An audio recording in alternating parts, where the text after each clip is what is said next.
Hello friends, എല്ലാവർക്കും നമ്മുടെ പുതിയ വീഡിയോയിലേക്ക് സ്വാഗതം. അപ്പോൾ നമ്മുടെ വീഡിയോ ഒക്കെ എല്ലാവർക്കും ഇഷ്ടപ്പെടുന്നുണ്ടെന്ന് അറിയാം. അപ്പോൾ നമ്മുടെ ചാനൽ ആദ്യമായിട്ട് കാണുന്നവരാണെങ്കിൽ ചാനലൊന്ന് സബ്സ്ക്രൈബ് ചെയ്ത് സപ്പോർട്ട് ചെയ്യാൻ മറക്കല്ലേ. അപ്പോൾ ഇന്നത്തെ റെസിപ്പി നോക്കാം. ഇവിടെ ഞാനിന്ന് നേന്ത്രപ്പഴം തന്നെയാണ് എടുത്തിരിക്കുന്നത്. നല്ല പഴുത്ത പഴമാണ്. ഇതിക്ക് മുമ്പും പഴുത്ത പഴം കൊണ്ട് ഒരു റെസിപ്പി ഇട്ടായിരുന്നു, എല്ലാവർക്കും ഇഷ്ടപ്പെട്ടെന്നൊക്കെ പറഞ്ഞു.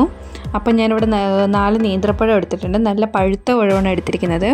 ഇതിനെ ചെറുതായിട്ട് അരിഞ്ഞിട്ട് നമുക്കൊരു മിക്സിയുടെ ജാറിലേക്ക് ഇട്ട് കൊടുക്കാം. ഞാൻ റൗണ്ടിലാണ് അരിയുന്നത്. ചെറുതായിട്ട് അരിഞ്ഞ് നമുക്കത് മിക്സിയുടെ ജാറിലേക്ക് ഇട്ട് കൊടുക്കാം. അങ്ങനെ എല്ലാ നേന്ത്രപ്പഴവും മിക്സിയുടെ ജാറിലേക്ക് അരിഞ്ഞിട്ടിട്ടുണ്ട്. ഇനി ഇത് മിക്സിയിലൊന്ന് നന്നായിട്ട് അരച്ചെടുക്കാം. നന്നായിട്ട് അരിയണം, കഷ്ണങ്ങളൊന്നും വേണ്ട, നന്നായിട്ട് തന്നെ അരച്ചെടുക്കാം. ഇനി അതൊരു പാത്രത്തിലേക്ക് നമുക്ക് മാറ്റി വെക്കാം.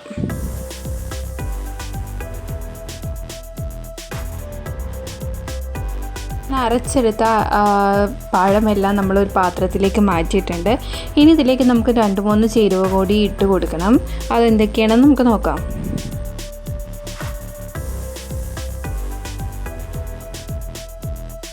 ഞാനിവിടെ അരമുറി തേങ്ങ ഇട്ട് കൊടുക്കുന്നുണ്ട്. തേങ്ങ കൂടുതൽ വേണമെങ്കിൽ ഇട്ട് കൊടുക്കാം, അപ്പം നമ്മൾ നന്നായിട്ട് ടേസ്റ്റ് കൂടും. ഞാനിവിടെ അരമുറിയാണ് ഇട്ടേക്കുന്നത്. 4 നേന്ത്രപ്പഴത്തിന് അരമുറി തേങ്ങ ഇട്ട് കൊടുക്കുന്നുണ്ട്. പിന്നെ ഇതിലേക്ക് നമുക്ക് ഒരു 1-1.5 കപ്പോളം അരിപ്പൊടിയും ഇട്ട് കൊടുക്കാം.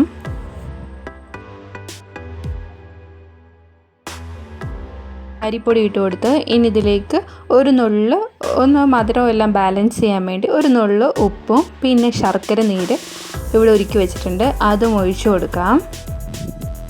നീരിൻ്റെ അളവ് ഞാൻ പറയുന്നില്ല, നമ്മുടെ ഓരോരുത്തരുടെയും മധുരത്തിന് ആവശ്യമായ ശർക്കര നീര് ഒഴിച്ചു കൊടുത്താൽ മതി.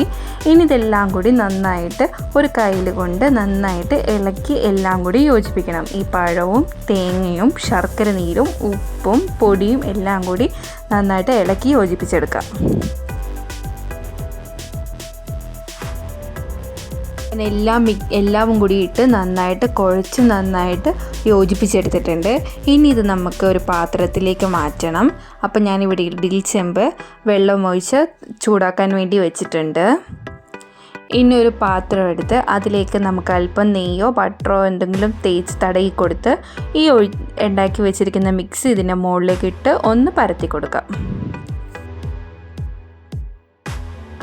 അങ്ങനെ നമ്മുടെ മിക്സ് ഒഴിച്ചു കൊടുത്ത് നന്നായിട്ട് പരത്തി എടുത്തിട്ടുണ്ട്. ഇനി ഇതൊരു 10-15 മിനിറ്റോളം ആവിയേറി നന്നായിട്ട് വെന്ത് വരുന്നവരെ നമുക്ക് വെയിറ്റ് ചെയ്യാം.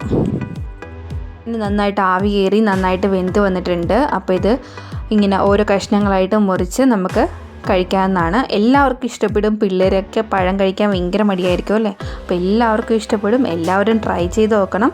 അപ്പോൾ ഇനി അടുത്ത പുതിയൊരു വീഡിയോ ഇട്ട് കാണുന്നവരെ എല്ലാവർക്കും ബൈ.